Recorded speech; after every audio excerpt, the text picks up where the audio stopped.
What if Count Dooku saved Qui-Gon on Naboo? Let's explore the depths of it in the video.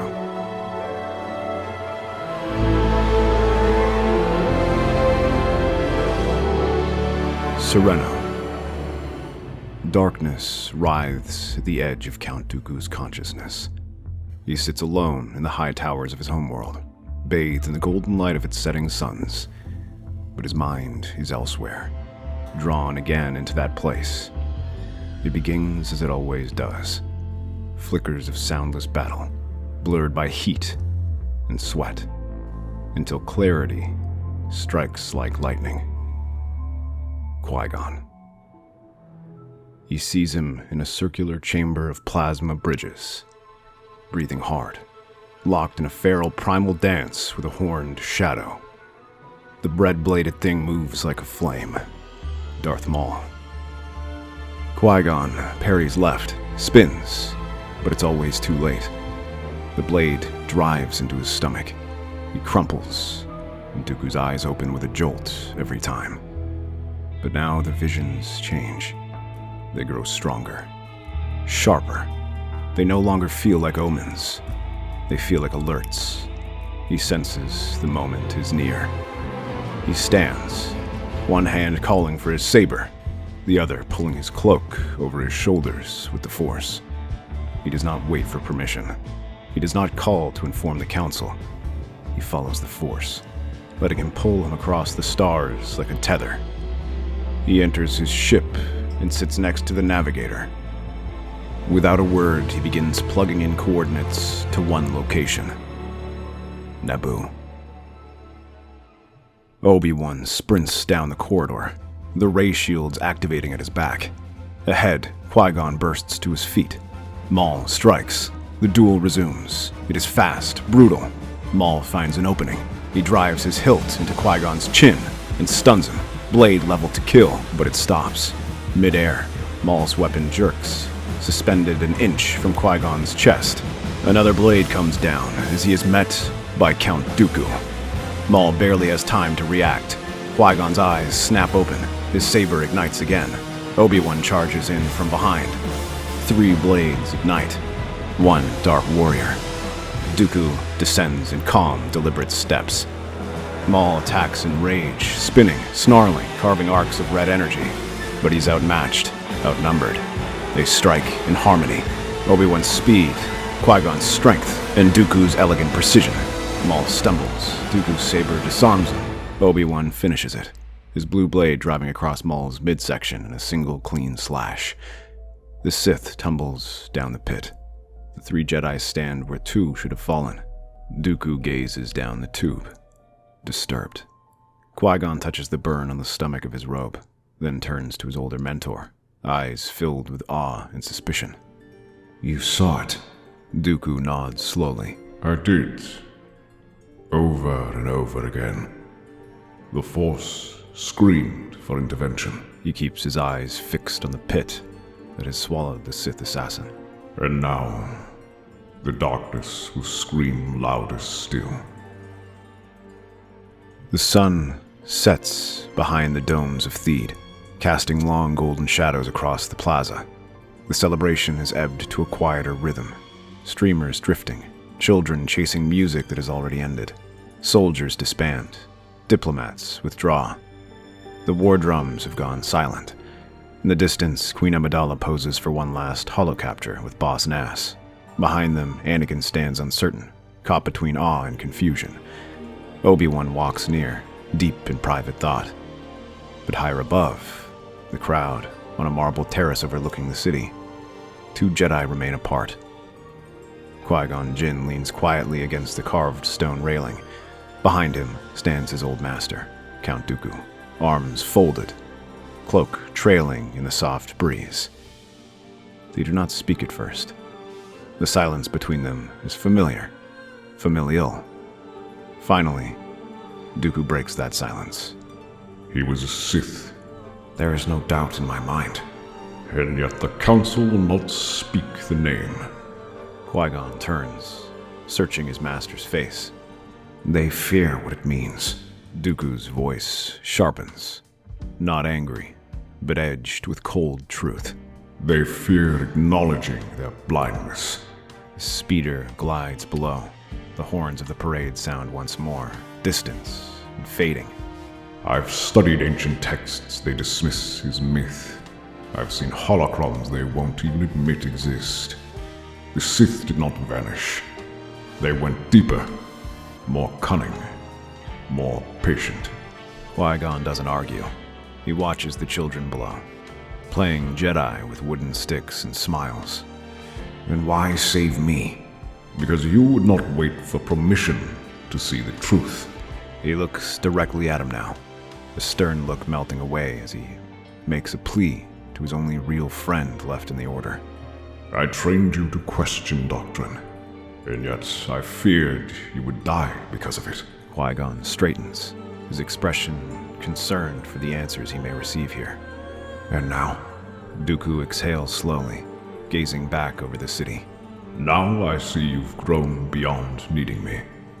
The two share a silence as they turn back to the domed city preparing for a night of celebration. The sun dips lower. Be careful, Qui-Gon. The Sith are moving. The Jedi will become pawns, soldiers in a game they don't understand. There are a great many things I wish to tell you, but now is not the time. Qui-Gon tilts his head. What will you do? I don't know. But I will not play their game. A pawn doesn't always know they're a pawn. But once they do, they may choose to remove themselves from the board. He steps back from the railing. If war is coming, prepare Anakin. Train him well.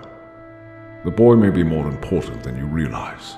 Qui-Gon nods, the weight of prophecy still heavy on his shoulders. We'll meet again, Master. Dooku's cloak catches the wind as he turns away. Yes, but on which side of history, I wonder?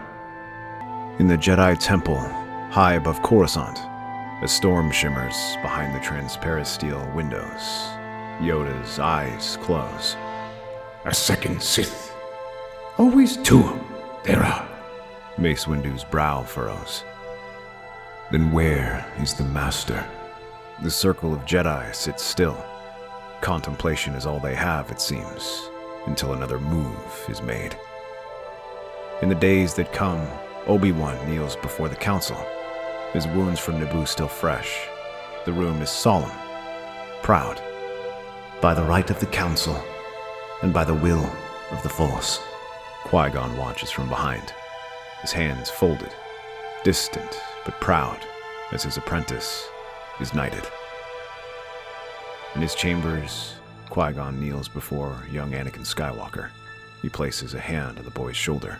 You will be my apprentice, and I will teach you to listen to the living Force.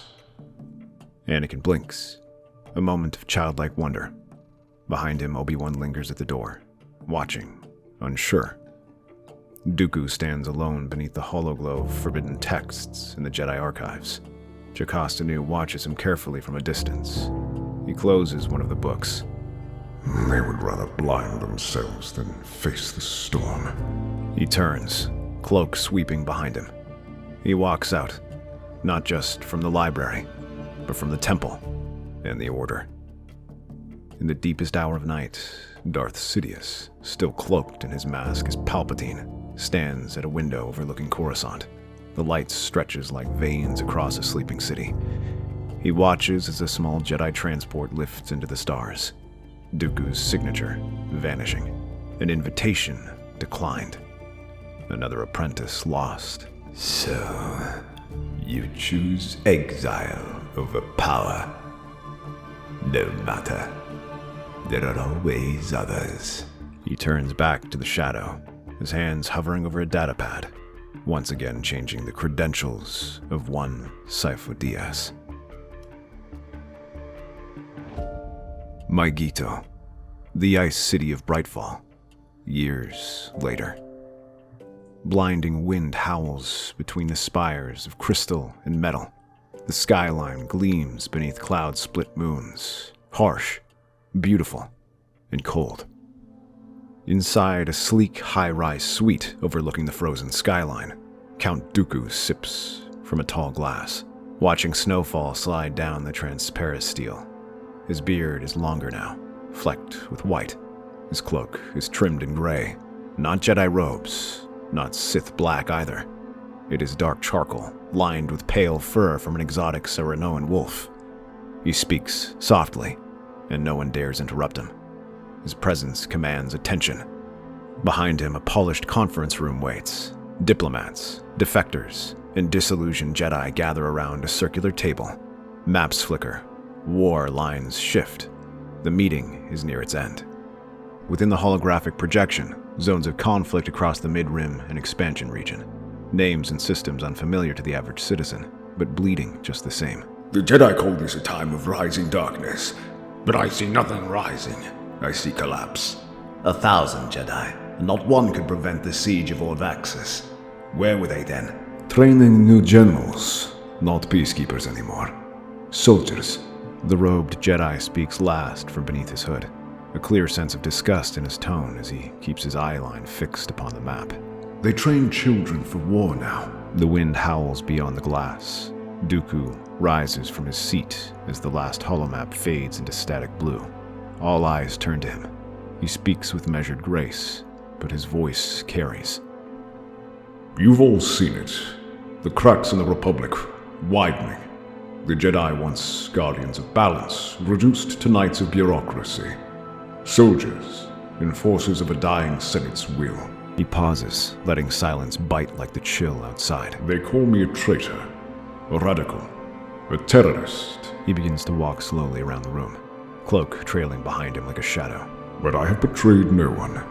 I have remained loyal to the truth. He gestures outward to the frost-rimmed skyline. The Republic is no longer a body of unity. It is a corpse, propped up by banking guilds and fear, shuffling forward only because its masters have refused to let that which is dying die in peace. And the Jedi, blind, chained to rules forged in an era they no longer understand. They feel the tremors beneath their temple, yet call them echoes. They sense the coming storm, yet choose silence. He turns to face them fully now, face lit by the cold light of the room, beard silvered, eyes sharp as a saber's edge. I offer another way. Not the chaos of the Separatists, not the corruption of the Senate, not the rigid doctrine of the Jedi, but a third path. A true unification of free systems, a brotherhood of unbound Force sensitives and unified thinkers. A future where the Force does not serve governments, but the galaxy. He lifts one hand, palm open as if reaching to a fallen comrade. I do not ask for loyalty, only for courage, to see clearly, to stand apart. And when the Republic crumbles, as it must, you will not be in its rubble. You will be standing on the foundation of what comes next. He lowers his hand and takes his seat once more. Silence fills the room, heavy and electric. It is a compelling speech, with most of those in attendance leaving with much to consider. The doors to the suite hiss shut behind the last guest. The wind keens beyond the frost-laced window. Dooku remains seated, eyes closed, fingertips steepled. A subtle shift in air pressure. A creak from the ceiling panel above the decorative arch.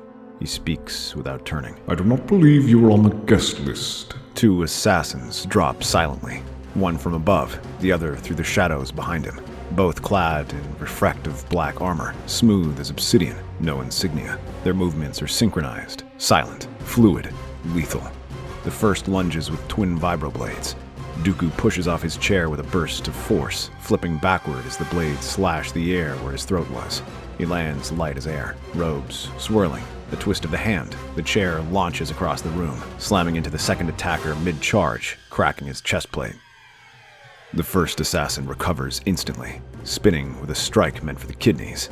Dooku sidesteps, intercepts the wrist with his forearm, and in the same breath, strikes a nerve cluster at the base of the neck with a precise knife hand blow. The blade falls from the assassin's hand. He stumbles. The second assassin is up, barely. He charges, pulling a shock baton from his back. Dooku smiles. The lights dim. They don't flicker from damage. He dims them with the Force. Let's see what you can do in the dark. The assassin hesitates, then swings. Dooku catches the baton under one arm, spins inside the arc, and slams a fist into the man's throat. Then a perfect elbow strike to the temple. As the body slumps, Dooku twists and hurls him with the Force through the glass holoprojection wall into the window. The transparent steel fractures but doesn't break. The assassin slides down unconscious. A smear of breath fogs on the cold surface. The first one tries to flee. Dooku moves like a ghost. He grabs the fleeing man's shoulder and drives a knee into the back of the leg, collapsing him. As the attacker spins to slash with a hidden wrist blade, Dooku catches the blade barehanded between two fingers, immobilizing it with terrifying calm. Amateur. A pulse of energy blasts from his hand into the man's chest, a controlled force shock, enough to stop a heart, then restart it. The body convulses, then slumps, alive, barely. Dooku stands alone in the ruined suite, one chair broken, a window webbed with fractures, two bodies at his feet. He smooths his collar, breathes once, and leans into the communicator on the assassin's chest. Sidious. Next time, send professionals. Several more years pass. The Republic now wages war across 100 systems with an army it did not publicly commission. In Dooku's absence, Palpatine adapts.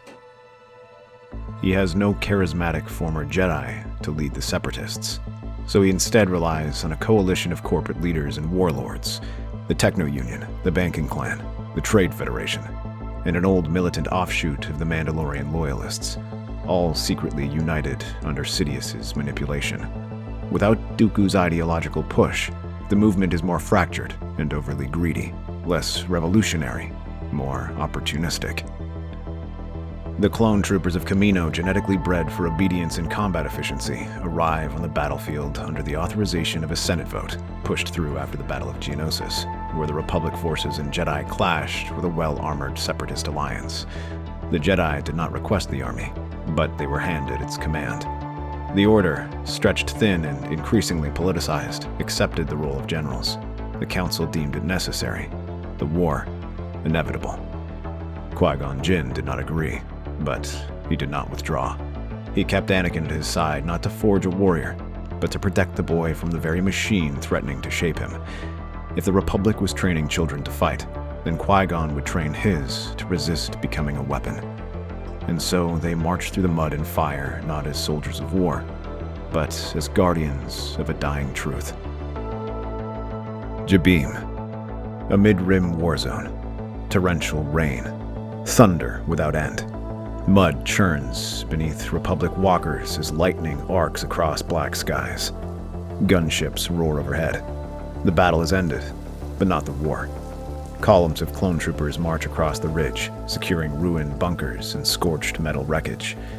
Down in a collapsed trench, Qui-Gon Jinn kneels beside a wounded local, his hand on the man's chest, eyes closed, breathing steady.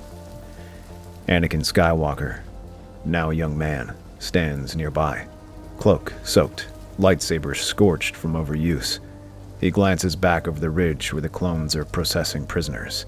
His boots are caked in mud, and his expression is sharp, watchful, older than he should be.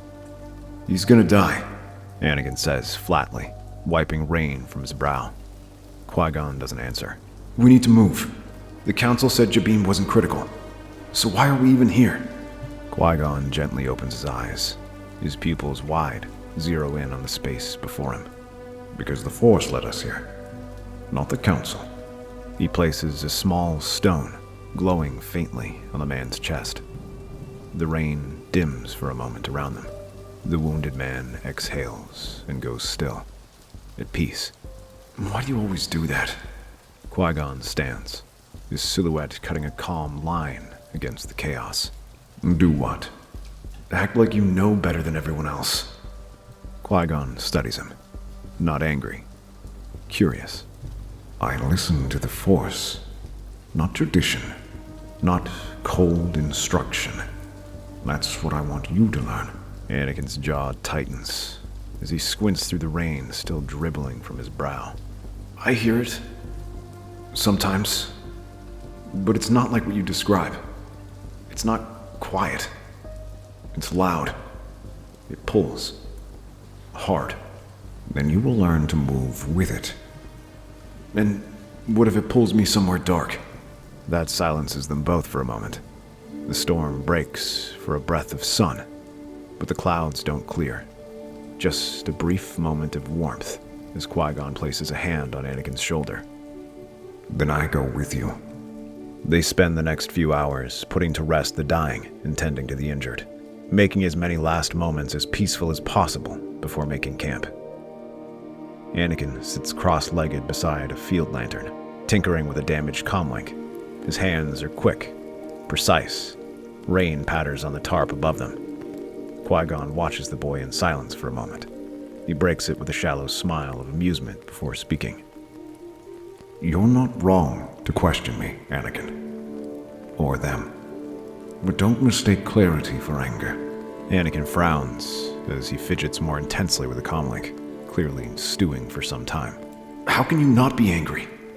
The Council ignores you. They ignore what's happening.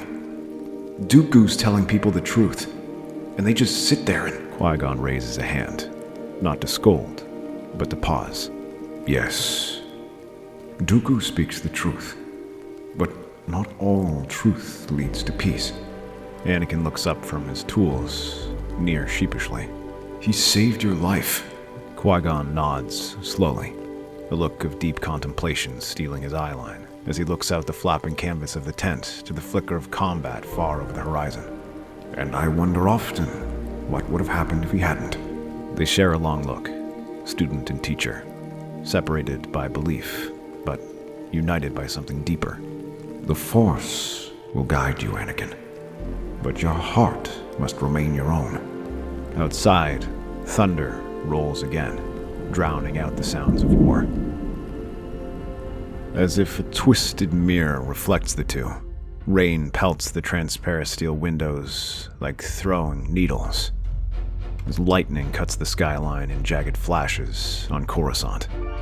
Inside, Chancellor Palpatine paces like a man rehearsing a eulogy he intends to deliver personally, with a knife. Mas Amedda stands in the corner, unreadable, hands tucked within his robes. Palpatine is mid-sentence, raging. I have tried. Darkness, help me. I have tried to kill that man for years. He spins on a heel, cloak flaring. I offered him the galaxy. I offered him power, secrets, legions. And what does he do? He saves Qui-Gon Jinn and vanishes into the outer rim like a sanctimonious ghost. Mas Amedda opens his mouth to speak. Don't interrupt me, Mas. He storms over to a console, jabs it furiously. Hollow footage of Dooku on Maigito flickers into view, delivering a speech to his Council of Free Systems. Look at him. His perfect posture, his poetic little speeches.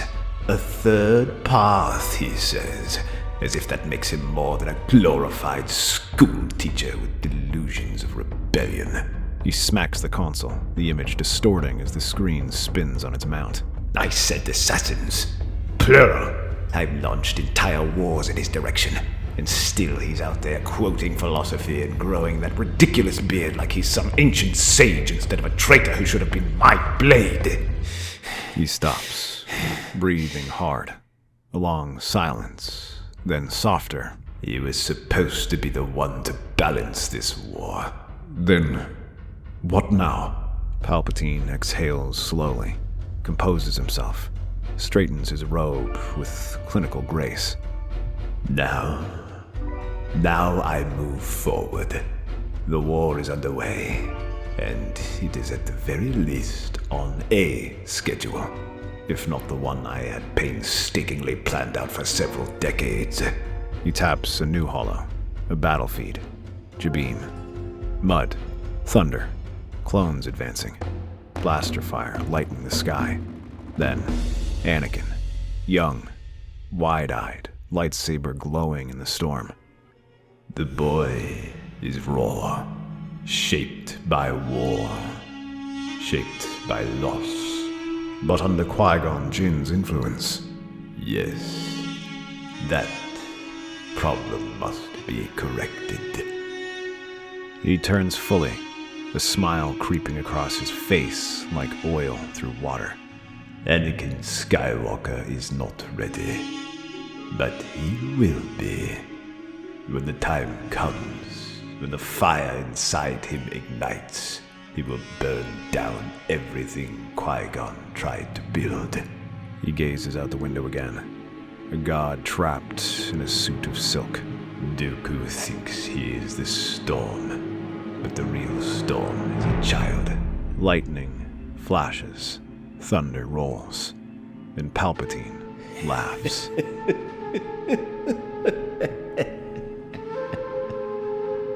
5 years later, the galaxy burns in the open, but the real game unfolds in the shadows. The Republic and Separatists still war across stars and systems, clones and droids locked in endless attrition. The Jedi continue to command an army they never chose, their order cracking under the strain of politics, compromise, and loss. But in the spaces between battles, Count Dooku thrives. He is no longer dismissed as a disgraced Jedi or rogue noble. His name is spoken in the war rooms of Republic intelligence with hushed urgency. Disruptions, sabotage, conversions. Entire battalions defect under mysterious terms. Strategic data vanishes. Key senators disappear and resurface days later. Changed. Dooku's war is not one of fleets. It is a war of ideas. He has become myth wrapped in shadow, appearing at black market arms auctions, addressing neutral worlds in encrypted broadcasts, meeting with Force sensitives in shadowed ruins on forgotten moons. He does not raise a banner. He does not name a capital. He builds no throne. Instead, he offers something rarer than hope. Choice. His followers call him many things. The Lost Jedi, the Count of Whispers, the Philosopher General, the man who said no. But to the Republic, he is something far more dangerous. An idea that cannot be killed. He walks untouched through chaos, flanked by rogue Jedi, ex-commanders, and spies who defect not for power, but for principle. And while the Jedi grow ever more rigid in defense of the Republic's rot, Dooku's third path becomes the place where exiles, seekers, and warriors converge. Palpatine's assassins still hunt him. They never return. But where he fails over and over in bringing down Dooku, the Senate remains pliable. The Jedi grow brittle. But all of that is secondary now, because the one piece he needs has not yet turned. Anakin Skywalker. The boy has grown. Taller, stronger, wiser, but also more loyal than Palpatine anticipated. Not to the Republic, to Qui-Gon Jinn. And so the Chancellor shifts his approach. He doesn't challenge Qui-Gon's influence. He praises it. He is a noble teacher. One of the few who still believes in people, not politics. It's admirable, really. But difficult, isn't it? To walk in someone else's truth. He wants you to listen to the Force. But when do you get to listen to yourself? Over years, Palpatine reframes the bond between Master and Padawan, not as strength, but as dependency. Not as trust, but as containment. Has he ever told you he's wrong? What would you do if he wasn't there to guide you? Perhaps that's what they fear.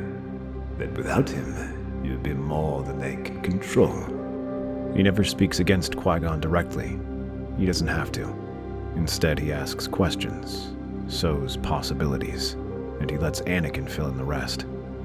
In the war's quiet moments, when orders come too late, when Jedi compromise peace for protocol, when Qui-Gon says, "Not yet," and Anakin wants to act, Palpatine's voice is already there. You could have stopped it, but you waited. Why?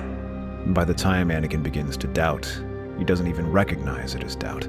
It feels like clarity. Palpatine doesn't need to destroy Qui-Gon. He only needs Anakin to outgrow him. Darathos Listening Post. Deep mid-rim. Fogged canyons, hollow towers. A Republic outpost once used to intercept deep space transmissions, now semi-abandoned, partially destroyed, and barely staffed. A shuttle cuts through the gray mist.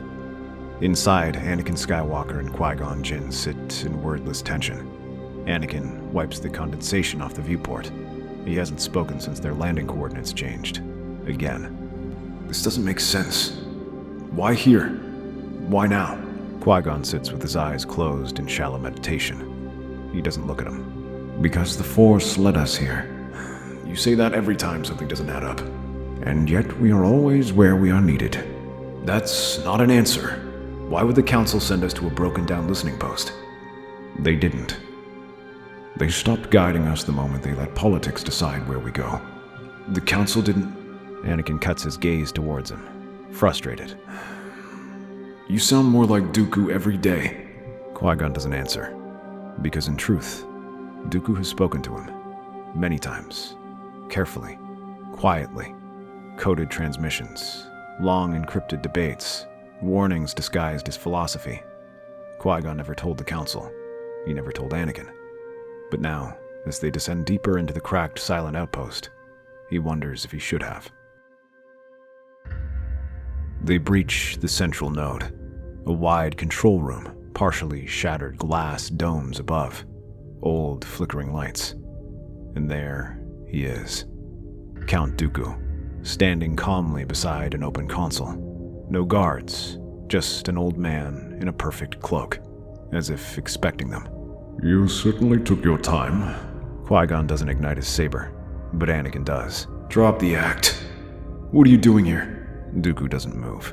Following the same trail I've warned you for years about. Qui-Gon.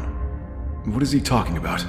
Qui-Gon doesn't answer, a look of shame telling only for a moment as he narrows his eyes toward his former master.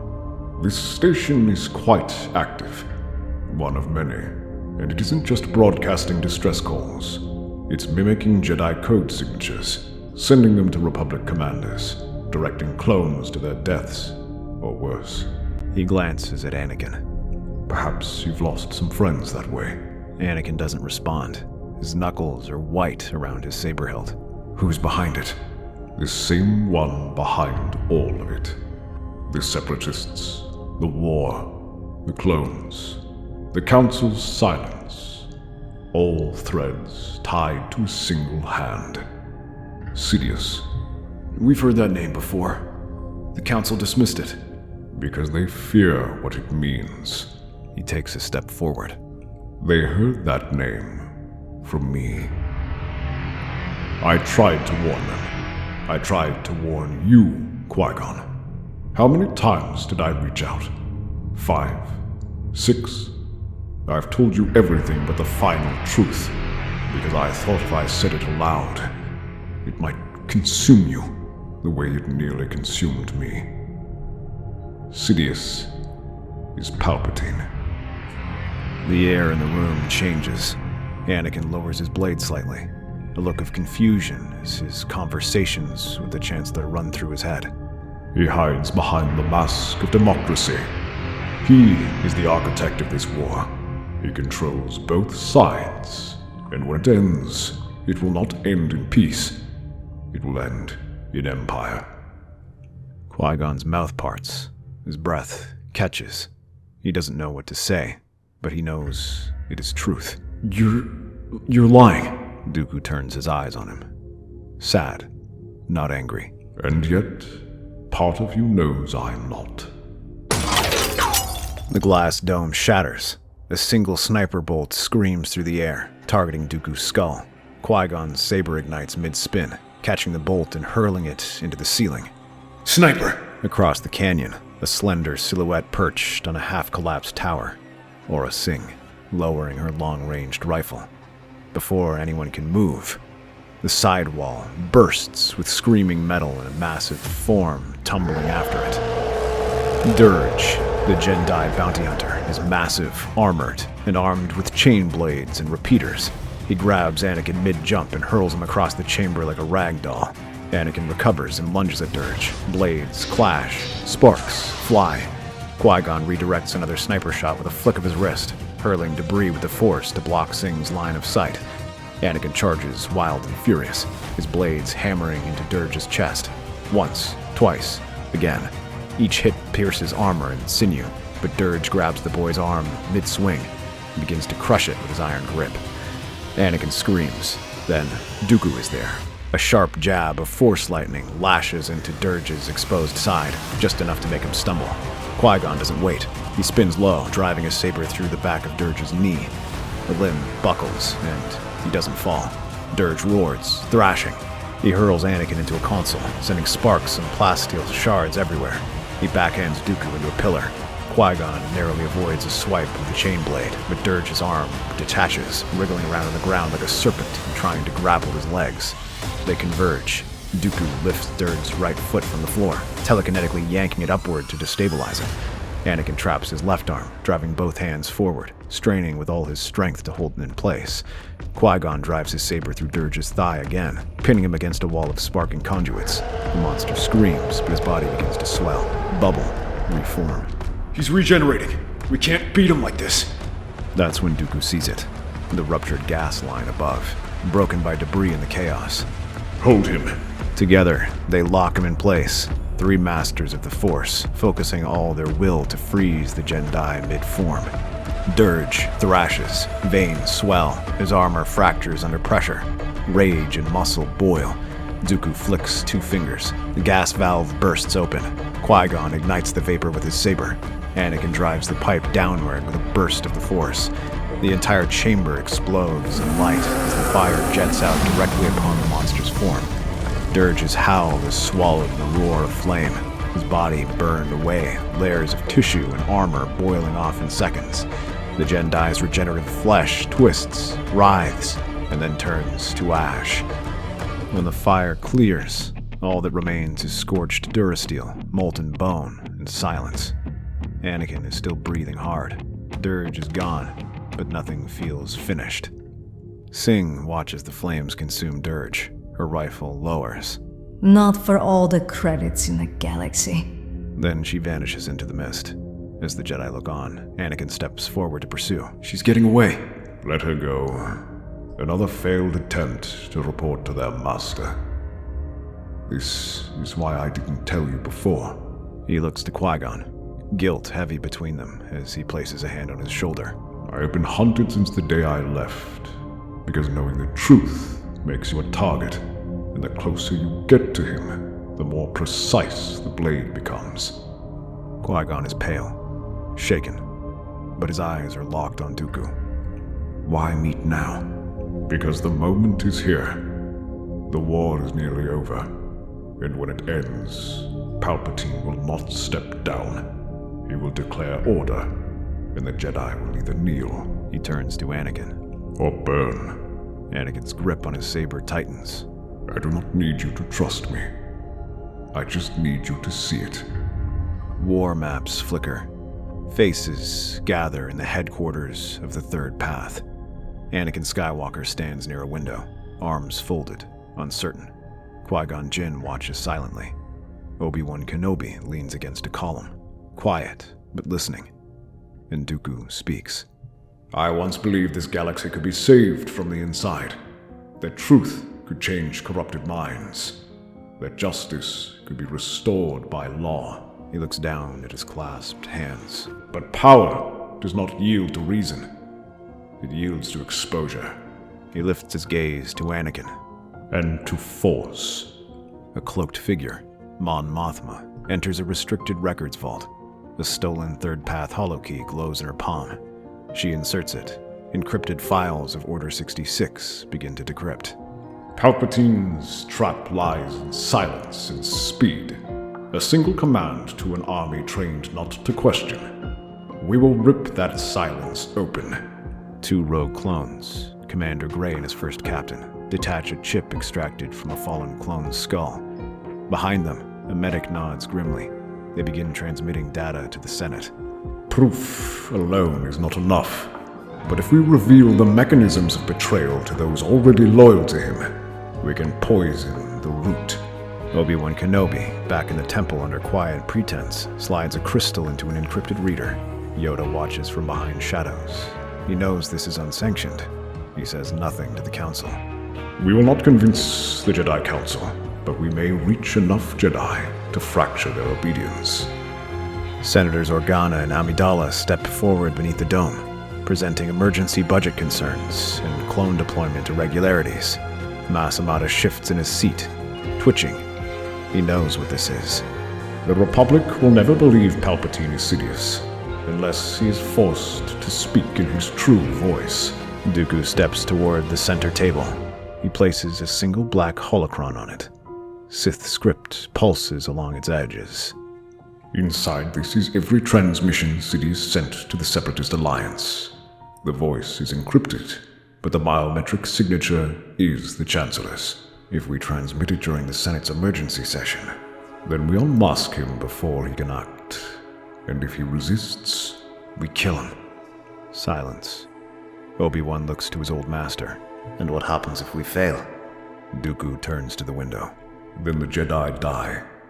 The Senate falls. And the galaxy learns only too late that balance was never a prophecy. It was a choice. The Senate chamber stirs. Columns of repulsor lift pods glide gently into position, blue lights casting long shadows across the dome. The great central Chancellor's dais looms at the heart of the arena, sleek, gold-ringed, pristine. Chancellor Palpatine stands within it, robed in cream and crimson, hands folded before him. Calm, composed, unbothered. Above, all around him, 1,000 voices murmur. The emergency session has drawn full attention. Mas Amata raises his staff and slams it once. The Senate recognizes Senator Bail Organa of Alderaan. The pod glides forward. Bail's face is tight, unreadable. This body convenes under Article 7.4 to address a matter of wartime accountability, specifically unauthorized clone deployments, misallocated war funds, and encrypted communication logs from facilities not recognized within the Oversight Committee. Polite chaos ripples through the chamber. Palpatine doesn't flinch. A clerical misinterpretation. These operations are classified under Executive Military Act 9, emergency measures approved by this very body. A few senators nod, but others lean forward. Some turn to whisper. There's a shift in the air. A second pod glides forward. Mon Mothma, stern, prepared. She holds up a small black device. Then perhaps the Chancellor would be willing to explain this. She inserts it into the central holoprojector socket. At first, there is static. Then, a projection bursts to life. Grainy holographic footage, partially distorted by encryption. A robed figure, a voice digitally obscured. The war must persist. The Jedi will not suspect. Send the next fleet to Magita. Dooku is to be eliminated. Accelerate the clone protocols. The Jedi Purge is to begin on my command. The room falls to silence. The voice is then decrypted, biometrically confirmed. The Jedi Purge is to begin on my command. The voice becomes Palpatine's. Real, unmistakable, cold. The chamber explodes into sound. Senators stand, shout, panic. Order! Order! Palpatine's smile falters, just slightly. He raises a hand. I recognize these accusations for what they are. A fabrication. An insurgent conspiracy. A third path ploy. The war has made traitors of many, but let us not... Then his eyes narrow. He stops. Across the rotunda, on the open edge of a platform, Anakin Skywalker steps forward, lightsaber at his belt, robes dark, silent. Beside him stands Qui-Gon Jinn, and across from them, from a separate pod, rising higher than the others, Obi-Wan Kenobi. Then, Dooku's voice floods the chamber, not from the floor, but from every speaker in the hall. You've ruled behind a mask long enough, Darth Sidious. Palpatine's hands tremble. For a moment, he weighs retreat. Then, he smiles. So be it. His dais begins to descend, down beneath the rotunda, into the hidden sanctum below the Senate floor. The light from above vanishes with the cries of senators calling for his arrest. The circular slab locks into the floor, a vast black chamber, Palpatine's private command office. The walls are polished obsidian. A communications array hums with unreadable data. Palpatine steps off the dais. His smile is gone now, his jaw clenched tight beneath flickering light. Behind him, the vault doors slam shut. Before he has a chance to compose himself, Dooku emerges from the shadows, clad in deep gray, hands behind his back, calm, flanked by 2 robed agents and a pair of third-path commandos in the red armor of his private security. Welcome home, Sheev. No, don't start with that name. It's been dead longer than most of your credibility. He turns, pacing dramatically, cloak sweeping behind him.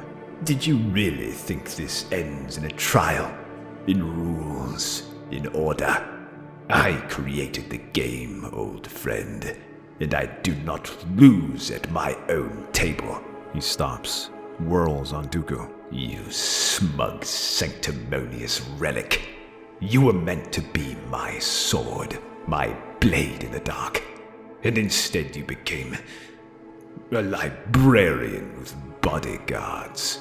Anakin and Qui-Gon drop from the access lift. And you! He points a finger at Anakin like a disappointed headmaster. Anakin flinches slightly. I gave you everything. A galaxy of war to shape you. A mentor to tame you.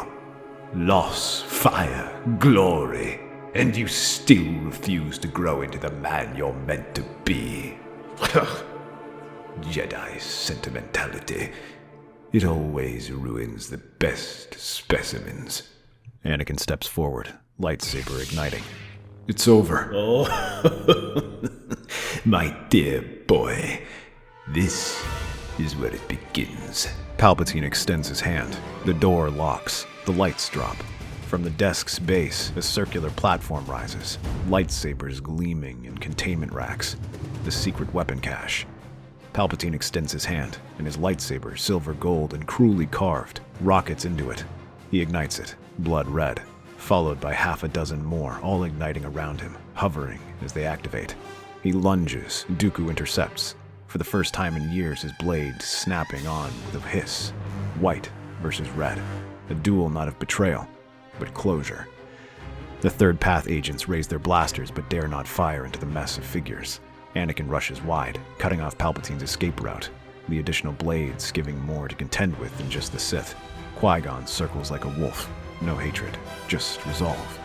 Palpatine fights like a storm contained, blades whipping with speed unnatural even for a Sith, his power cracking the floor with each blow.